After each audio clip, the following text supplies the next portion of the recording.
English speaking and learning സോണിലെ രണ്ടാമത്തെ ദിവസത്തെ ക്ലാസ്സിലേക്ക് വീണ്ടും ഞാൻ നിങ്ങളെ സ്വാഗതം ചെയ്യുന്നു. ഇന്ന് നമ്മൾ പഠിക്കാൻ പോകുന്നത് ഫോർമാലിറ്റീസ് ആൻഡ് മാനേഴ്സ് എന്ന വിഷയത്തെക്കുറിച്ചാണ്. സംഭാഷണ വേളയിൽ ഇംഗ്ലീഷിൽ പ്രത്യേകിച്ച് ഫോർമാലിറ്റീസ് അല്ലെങ്കിൽ മാനേഴ്സ് ഉപയോഗിക്കുന്നത് അത്യാവശ്യമുള്ള ഒരു കാര്യമാണ്. ഒരാളിനോട് നമ്മൾ എന്തെങ്കിലും ആവശ്യപ്പെടുകയോ ചോദിക്കുകയോ ചെയ്യുമ്പോൾ അല്പം വിനയഭാവത്തിൽ അപേക്ഷയുടെ അഥവാ നിർദ്ദേശത്തിൻ്റെ സ്വരത്തിൽ നമ്മൾ ചോദിക്കേണ്ടത് ഇംഗ്ലീഷിൻ്റെ ഒരു ശൈലിയാണ്, ഒരു രീതിയാണത്. പലപ്പോഴും അറിയാം, നമ്മൾ ഒരാളോട് ഒരു സാധനം ഒരാവശ്യം, അല്ലെങ്കിൽ ഒരു കുട്ടി അടുത്തൊരു സുഹൃത്തിനോട് പേന ചോദിച്ചാൽ എനിക്ക് ആ പേന തരാവോ എന്ന് നമ്മൾ മലയാളത്തിൽ ചോദിക്കും. പക്ഷേ ഇംഗ്ലീഷിൽ അത് വരുമ്പോൾ നമ്മൾ ചോദിക്കുന്നതിന് മുമ്പേ, മുന്നമേ അല്ലെങ്കിൽ ചോദ്യത്തിന് ശേഷം ഇംഗ്ലീഷിൽ പ്ലീസ് എന്ന ഒരു വാക്ക് ഉപയോഗിക്കുന്നു. ഇംഗ്ലീഷിൽ പ്ലീസ് അല്ലെങ്കിൽ ഇഫ് യു പ്ലീസ്, നിങ്ങൾക്ക് ഇഷ്ടമാണെങ്കിൽ അല്ലെങ്കിൽ തൃപ്തിയാണെങ്കിൽ എന്നാണ് ഇതിൻ്റെ അർത്ഥം. പ്ലീസ് എന്ന് പറഞ്ഞാൽ നിങ്ങൾക്ക് ഇഷ്ടമാണെങ്കിൽ, ഇഫ് യു പ്ലീസ് തൃപ്തിയാണെങ്കിൽ. അത് വെച്ചുകൊണ്ടുള്ള ഒന്ന് രണ്ട് സെൻറ്റൻസ് ഞാൻ നിങ്ങളെ പരിചയപ്പെടുത്താൻ ആഗ്രഹിക്കുന്നു. Sit down please. ബോർഡിൽ കാണുന്നുണ്ട്, സിറ്റ് ഡൗൺ പ്ലീസ്, താങ്കൾ ഇരുന്നാലും. കം ഇൻ പ്ലീസ്, അല്ലെങ്കിൽ പ്ലീസ് കം ഇൻ, അകത്തേക്ക് വരൂ. റൈറ്റ് നീറ്റ്ലി, അല്ലെങ്കിൽ പ്ലീസ് റൈറ്റ് നീറ്റ്ലി, വൃത്തിയായി എഴുതൂ എന്നാണ് അതിൻ്റെ അർത്ഥം. മറ്റുള്ളവർ നമുക്ക് വേണ്ടി എന്തെങ്കിലും ചെയ്യാൻ സന്നദ്ധത കാണിക്കുമ്പോൾ അവരോട് നന്ദി പ്രകടിപ്പിക്കുക എന്നുള്ളതൊരു മര്യാദയാണ്. ഒരാൾ എന്തെങ്കിലും തരാമെന്ന് പറയുമ്പോഴും എന്തെങ്കിലും സേവനം ചെയ്യുമ്പോഴും ഈ നന്ദി പ്രകടനം അത്യാവശ്യമാണ്. ഇംഗ്ലീഷിൽ ഇതിന് താങ്ക്സ്, അല്ലെങ്കിൽ താങ്ക് യു, അതും അല്ലെങ്കിൽ മെനി താങ്ക്സ് എന്നീ 3 വാക്കുകളിൽ ഏതെങ്കിലും ഒരെണ്ണം ഉപയോഗിക്കാറുണ്ട്. മുതിർന്നവരോടും അപരിചിതരോടും നന്ദി പ്രകടിപ്പിക്കുമ്പോൾ അത് പുരുഷന്മാരോടാണെങ്കിൽ താങ്ക് യു സർ എന്നും, സ്ത്രീകളോടാണെങ്കിൽ താങ്ക് യു മാഡം എന്നും പറയുക. താങ്ക് യു വെരി മച്ച് എന്ന് കുറെ കൂടി ആത്മാർത്ഥമായിട്ട് നമുക്ക് നന്ദി പ്രകടിപ്പിക്കാൻ സാധിക്കും. ഇവിടെ ബോർഡിൽ കാണുന്നത് പോലെ 2 വ്യക്തികൾ, മേളിൽ mister Sam and mister Roy, ഇവർ തമ്മിലുള്ള ഒരു സംഭാഷണത്തെയാണ് അവിടെ കാണാൻ സാധിക്കുന്നത്. മിസ്റ്റർ സാം റോയിയോട് പറയുന്നു, mister Roy, I will give you some money, ഞാൻ നിങ്ങൾക്ക് കുറച്ച് പണം തരാം. അപ്പോൾ അതിന് മറുപടിയായി മിസ്റ്റർ റോയ് സാമിനോട് പറയുന്നു, താങ്ക് യു മിസ്റ്റർ സാം, വളരെ നന്ദി മിസ്റ്റർ സാം. രണ്ടാമത്തെ കോൺവെർസേഷൻ, മിസ് പൂജ രാധയോട് പറയുന്നു, you can use my car if you please, നിങ്ങൾക്ക് വേണമെങ്കിൽ എൻ്റെ കാർ ഉപയോഗിക്കാം. അതിന് നന്ദി സൂചകമായി രാധ പൂജയോട് പറയുന്നതാണ്, ഓ താങ്ക്സ് എ ലോട്ട് മിസ് പൂജ, വളരെ നന്ദിയുണ്ട് മിസ്സിസ് പൂജ. നമ്മൾ ഇന്ന് പഠിക്കുന്ന ടോപ്പിക്ക് ഫോർമാലിറ്റീസ് ആൻഡ് മാനേഴ്സ്.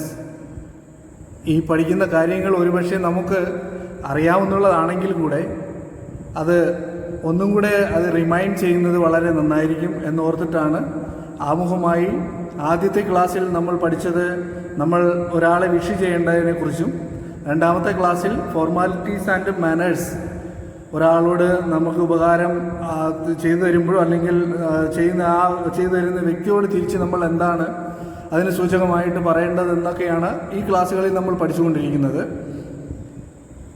മറ്റൊരാൾ തരുന്നത് നാം സ്വീകരിക്കുമ്പോൾ, ഒരാൾ നമുക്കൊരു ഉപകാരം ചെയ്തു തന്ന് നമ്മളതിനെ സ്വീകരിക്കുമ്പോൾ അത് നമ്മൾ വെറുതെ കൈനീട്ടി വാങ്ങിക്കുന്നതിന് പകരം അതിനെ വാങ്ങിക്കുന്നതിനോടൊപ്പം തന്നെ വിത്ത് ഗ്രേറ്റ്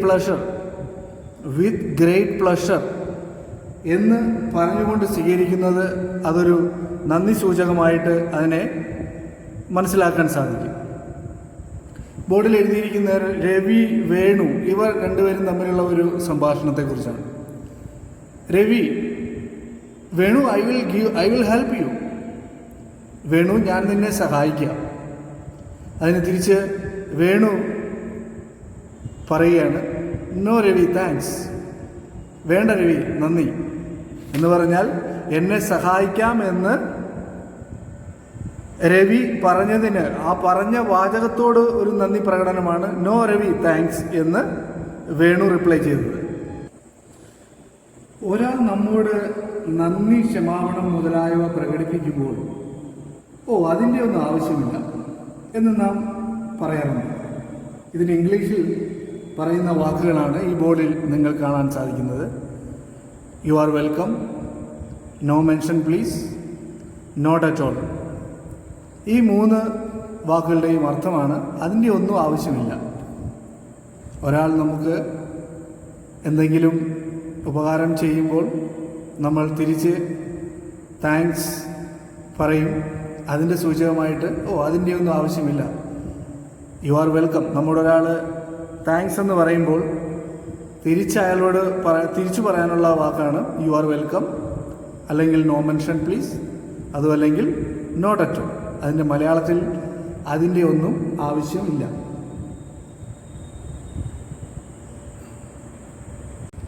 രണ്ടുപേർ കൂടി നിന്ന് സംസാരിക്കുമ്പോൾ ഞാനും നിങ്ങളും എന്ന് പറയുന്ന രീതി മലയാളത്തിൽ സ്വാഭാവികമായിട്ടുള്ള ഒരു 2 വാക്കുകളാണ്, ഞാനും നിങ്ങളും.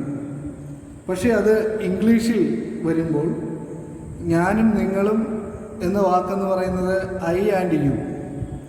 പക്ഷേ അത് ഇംഗ്ലീഷിലോട്ട് വരുമ്പോൾ നിങ്ങളും ഞാനും, യു ആൻഡ് ഐ എന്ന് അതിനെ മാറ്റി പറയേണ്ടിയിരിക്കുന്നു.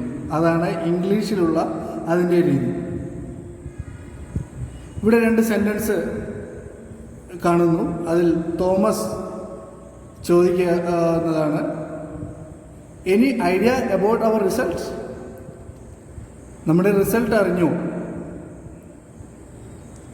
Certainly you and I have a reasons to rejoice. You have a first class while I have second class. തീർച്ചയായും താങ്കൾക്കും എനിക്കും സന്തോഷിക്കാൻ വകയുണ്ട്. താങ്കൾക്ക് ഫസ്റ്റ് ക്ലാസ് ഉണ്ട്, എനിക്ക് സെക്കൻഡ് ക്ലാസ്. 2 പേർ തമ്മിൽ സംസാരിച്ചു കൊണ്ടിരിക്കുമ്പോൾ സ്നേഹിതനായ മൂന്നാമൻ അവിടേക്ക് കയറി ചെല്ലുന്നെന്ന് വിചാരിക്കുക. അപ്പോൾ ഇപ്രകാരം പറഞ്ഞുകൊണ്ടായിരിക്കണം ചെല്ലേണ്ടത് ഇംഗ്ലീഷിൽ, എക്സ്ക്യൂസ് മീ. എക്സ്ക്യൂസ് മീ എന്ന വാക്ക് 2 പേർ തമ്മിൽ സംസാരിക്കുമ്പോൾ അതിനിടയ്ക്ക് അല്ലെങ്കിൽ അവരുടെ സംഭാഷണത്തിനിടയിലേക്ക് മൂന്നാമതൊരു വ്യക്തി കടന്നു ചെല്ലുമ്പോൾ അവരോട് എക്സ്ക്യൂസ് മീ എന്ന് പറഞ്ഞതിന് ശേഷം വേണം ആ മൂന്നാമത്തെ വ്യക്തി ജോയിൻ ചെയ്യേണ്ടത്. ഒരാൾ പറയുന്നത് കേൾക്കാനോ മനസ്സിലാക്കാനോ സാധിക്കാതെ വരുമ്പോൾ ക്ഷമാപണ രീതിയിൽ ഉപയോഗിക്കുന്ന ഒരു ശൈലിയാണ് പാർഡൺ മീ അഥവാ ബഗ് യുവർ പാർഡൺ. ക്ഷമിക്കണം, എനിക്ക് കേൾക്കാൻ അല്ലെങ്കിൽ മനസ്സിലാക്കാൻ കഴിയുന്നില്ല എന്നാണ് അതിൻ്റെ അർത്ഥം. നിങ്ങൾ പറയുന്നതിനോട് യോജിക്കാൻ പറ്റുന്നില്ല എന്നും അതിന് അർത്ഥമുണ്ട്. ഒരാൾ പറയുന്നതിനോട് യോജിക്കാതെ വരുമ്പോൾ ഐ ബെഗ് ടു ഡിഫർ എന്നും പറയുന്നു. അതിന് ഒരു ഉദാഹരണം, സാധാരണയായി നമ്മൾ മൊബൈൽ സംസാരിക്കുമ്പോൾ, ഫോണിൽ വിളിക്കുമ്പോൾ നമ്മളോട് ആരാണോ സംസാരിക്കുന്നത് ആ വ്യക്തിയുടെ ശബ്ദം നമുക്ക് കേൾക്കാൻ കഴിയുന്നില്ല ക്ലിയറായിട്ട്, അല്ലെങ്കിൽ പറയുന്ന കാര്യം മനസ്സിലാക്കാൻ കഴിയുന്നില്ല എങ്കിൽ നമുക്കിങ്ങനെ പറയാം, പ്ലീസ് പാർഡൺ മീ. താങ്കൾ പറയുന്നത് എനിക്ക് മനസ്സിലാക്കുവാൻ സാധിക്കുന്നില്ല എന്നാണ് അതിൻ്റെ അർത്ഥം. സംഭാഷണം നടന്നുകൊണ്ടിരിക്കുമ്പോൾ പെട്ടെന്ന് അത് നിർത്തിയിട്ട് പോകാൻ ഭാവിക്കുമ്പോൾ എക്സ്ക്യൂസ് മീ എന്ന് പറഞ്ഞ ശേഷം പോകുന്നത് അതൊരു നല്ല മാനേഴ്സ് ആയിട്ട് പരിഗണിക്കാവുന്നതാണ്. ഇനി പറയുന്ന കാര്യം വളരെ ഇമ്പോർട്ടൻ്റ് ആണ്. ഇതിനെ ആസ്പദമാക്കിയിട്ടായിരിക്കും നമ്മുടെ മുന്നോട്ടുള്ള ക്ലാസ്സുകൾ. ബോർഡിൽ എഴുതിയിരിക്കുന്ന വാക്കുകൾ I, you, we, they, he, she, it. സംഭാഷണത്തിൽ കേൾക്കുന്നയാൾ നീ, നിങ്ങൾ, താങ്കൾ അതിന് പറയുന്ന വാക്കാണ് യു. അവൻ, അവൾ, അദ്ദേഹം, ഹി, ഷീ. അവൻ, അവൾ, അദ്ദേഹം അതിൻ്റെ ഇംഗ്ലീഷ് വാക്കാണ് ഹി അല്ലെങ്കിൽ ഷീ. സംസാരിക്കുന്നയാൾ ഞാൻ, ഞങ്ങൾ അതിൻ്റെ ഇംഗ്ലീഷ് വാക്കാണ് ഐ. ഞാൻ അല്ലെങ്കിൽ ഞങ്ങൾ, ഐ അല്ലെങ്കിൽ വി, സംസാരിക്കുന്ന വ്യക്തിയായിട്ടാണ് അതിനെ പറഞ്ഞിരിക്കുന്നത്. എന്നീ ക്രമത്തിലാണ് സർവനാമങ്ങളും അവയുടെ വിവിധ രൂപങ്ങളും ഉപയോഗിക്കാറുള്ളത്. ഞാൻ നേരത്തെ പറഞ്ഞതുപോലെ you and I and you, ഈ രണ്ട് വാക്കുകളും തമ്മിൽ മാറിപ്പോകാൻ സാധ്യതയുണ്ട്. അത് വളരെ തറവായിട്ട് അത് മനസ്സിലാക്കുക. യു ആൻഡ് ഐ എന്ന് പറയുന്നതാണ് ഏറ്റവും ശരി. ഐ ആൻഡ് യു എന്ന് പറയാറില്ല. അതിനൊരു ഉദാഹരണം കൂടി പറഞ്ഞിട്ട് ഇന്നത്തെ ക്ലാസ് ഇവിടെ അവസാനിപ്പിക്കാൻ പോവുകയാണ്. ബോർഡിൽ കാണുന്നു, why should you and I quarrel? നിങ്ങളും ഞാനും എന്തിനു വഴക്കിടണം? അവിടെ കാണാം you and I. Why should you and I quarrel? അത് തിരിച്ചാണ് വന്നിരുന്നെങ്കിൽ why should I and you quarrel? ആ യൂസേജ് വളരെ തെറ്റാണ്. ഈ കാര്യം മറക്കാതെ എപ്പോഴും ഓർത്തിരിക്കുക. ആദ്യത്തെ ക്ലാസ്സിൽ നാം പഠിച്ചത് അഭിവാദനങ്ങൾ ചെയ്യുന്നതിനെക്കുറിച്ചും, രണ്ടാമത്തെ ക്ലാസ്സിൽ ഇന്ന് നമ്മൾ പഠിച്ചത് ഫോർമാലിറ്റീസ് ആൻഡ് മാനേഴ്സ്. അതിൽ എക്സ്ക്യൂസ് മീ, പിന്നെ പഠിച്ച രണ്ടാമത് കണ്ടൻ്റായി പഠിച്ച കാര്യം പാഡൻ, അവസാനം പിന്നെ നമ്മൾ പഠിച്ചത് താങ്ക്സ്.